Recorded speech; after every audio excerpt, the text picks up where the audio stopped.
Assalamualaikum warahmatullahi wabarakatuh. Perkenalkan, nama saya Habibah. Saya dari Fakultas Ilmu Pendidikan, Prodi Pendidikan Ekonomi, kelas A pagi. Hari ini saya akan menjawab pertanyaan yang telah diberikan. Video ini dibuat untuk memenuhi tugas ujian akhir semester 1 mata kuliah Dasar-Dasar Pendidikan yang diajarkan oleh dosen pengampu, yaitu Ibu Eka Putri, SPD, MPDE. Baik, berikut adalah beberapa pertanyaan yang telah diberikan. Yang pertama, jelaskanlah alat-alat pendidikan. Yang kedua, jelaskanlah bagaimana kondisi lingkungan dan lembaga pendidikan yang kondusif menurut saudara. Yang ketiga, jelaskanlah peranan keluarga, pemerintah, dan masyarakat dalam pendidikan di Indonesia. Dan yang keempat, menurut saudara, bagaimanakah hubungan timbal balik antar lingkungan pendidikan di Indonesia? Baik, pertanyaan yang pertama adalah jelaskanlah alat-alat pendidikan. Alat pendidikan adalah suatu tindakan atau situasi yang sengaja diadakan untuk tercapainya suatu tujuan pendidikan yang tertentu. Alat pendidikan merupakan faktor pendidikan yang sengaja dibuat dan digunakan demi pencapaian tujuan pendidikan yang diinginkan. Selain daripada itu, alat pendidikan juga bisa diartikan segala perlengkapan yang dipakai dalam usaha pendidikan.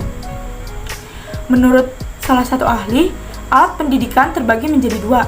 Yang pertama, fisik, yaitu meliputi papan tulis, buku pelajaran, komputer, dan lain-lain.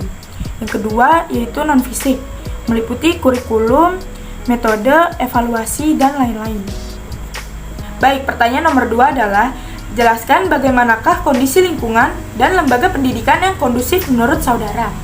Lingkungan belajar menjadi hal yang berpengaruh terhadap pembelajaran siswa, di mana lingkungan belajar yang kondusif menjadi faktor penting untuk memaksimalkan kesempatan belajar bagi siswa. Kondusif berarti kondisi yang benar-benar sesuai dan mendukung keberlangsungan proses pembelajaran. Proses pembelajaran merupakan interaksi antara anak dengan lingkungan di sekitarnya, sehingga pada diri anak terjadi proses pengolahan informasi menjadi pengetahuan, keterampilan, dan sikap sebagai hasil dari proses belajar. Hal tersebut juga akan tercapai jika lingkungan belajar di sekolah juga berjalan dengan kondusif. Baik, pertanyaan nomor 3 adalah jelaskanlah peranan keluarga, pemerintah, dan masyarakat dalam pendidikan di Indonesia. Dilihat dari segi pendidikan, keluarga merupakan suatu kesatuan hidup atau sistem sosial, dan keluarga menyediakan situasi belajar. Ikatan kekeluargaan membentuk anak mengembangkan sifat persahabatan, cinta kasih, hubungan antar pribadi, kerjasama, disiplin, tingkah laku yang baik, serta pengakuan akan kewibawaan.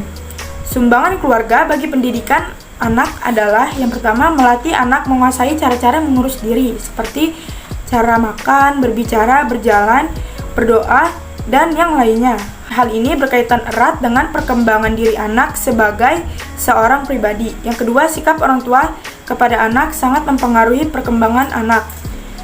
Sikap menerima atau menolak, sayang atau acuh tak acuh, sabar atau terburu-buru, melindungi atau membesarkan anak secara langsung memberikan pengaruh kepada anak dalam hal reaksi emosional anak.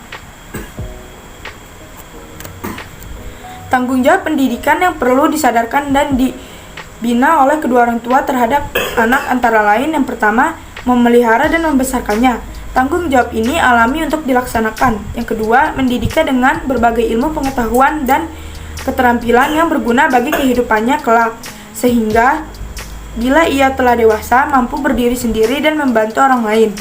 Yang ketiga, membahagiakan anak untuk dunia dan akhirat dengan memberinya pendidikan agama sesuai dengan ketentuan Allah Subhanahu wa Ta'ala sebagai tujuan akhir hidup manusia. Pemerintah memegang peranan penting dalam meningkatkan kualitas pendidikan anak-anak Indonesia. Dalam hal ini, pemerintah berperan dalam otonomi pendidikan. Menurut Sihombing pada tahun 2001, ada beberapa peran yang diharapkan dapat dilaksanakan oleh aparat pemerintah dalam menata dan memanfaatkan pelaksanaan pendidikan yang berbasis masyarakat adalah sebagai berikut. Yang pertama, sebagai pelayan masyarakat. Yang kedua, sebagai fasilitator. Yang ketiga, sebagai pendamping. Yang keempat, sebagai mitra. Dan yang kelima, sebagai penyandang dana.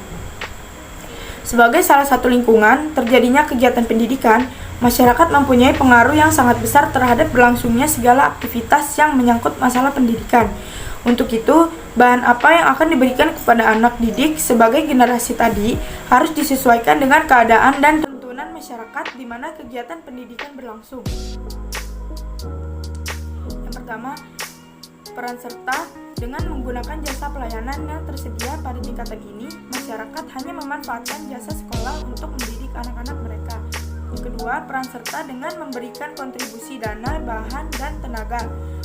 Pada PSM atau peran serta masyarakat ini, masyarakat berpartisipasi dalam perawatan dan pembangunan fisik sekolah dengan menyumbangkan dana, barang, atau tenaga. Yang ketiga, peran serta secara pasif. Masyarakat dalam tingkatan ini menyetujui dan menerima apa yang diputuskan pihak sekolah atau komite sekolah. Misalnya, komite sekolah memutuskan agar orang tua membayar iuran bagi anaknya yang bersekolah, dan orang tua menerima keputusan itu dengan mematuhinya. Yang keempat, peran serta melalui adanya konsultasi. Pada tingkatan ini, orang tua datang ke sekolah untuk berkonsultasi tentang masalah pembelajaran yang dialami anaknya. Yang kelima, peran serta dalam pelayanan. Orang tua atau masyarakat terlibat dalam kegiatan sekolah. Misalnya, orang tua ikut membantu sekolah ketika ada study tour, pramuka, kegiatan keagamaan, dan sebagainya. Pertanyaan yang keempat atau terakhir yaitu, menurut saudara, bagaimanakah hubungan timbal balik antar lingkungan pendidikan di Indonesia? Lingkungan pendidikan pada hakikatnya merupakan sesuatu yang ada di luar diri individu, walaupun ada juga yang mengatakan bahwa ada lingkungan yang terdapat dalam individu. Lingkungan pendidikan meliputi yang pertama, lingkungan fisik, yaitu keadaan iklim dan keadaan alam. Yang kedua, lingkungan budaya, seperti bahasa, seni, ekonomi, politik, pandangan hidup, keagamaan, dan lainnya. Dan yang ketiga, lingkungan sosial atau masyarakat, yaitu keluarga, kelompok, bermain, dan organisasi. Hubungan timbal balik antara lingkungan pendidikan. Yang pertama, pengaruh keluarga terhadap sekolah dan masyarakat. Yang kedua, pengaruh sekolah terhadap keluarga dan masyarakat. Dan yang ketiga, pengaruh masyarakat terhadap keluarga dan sekolah.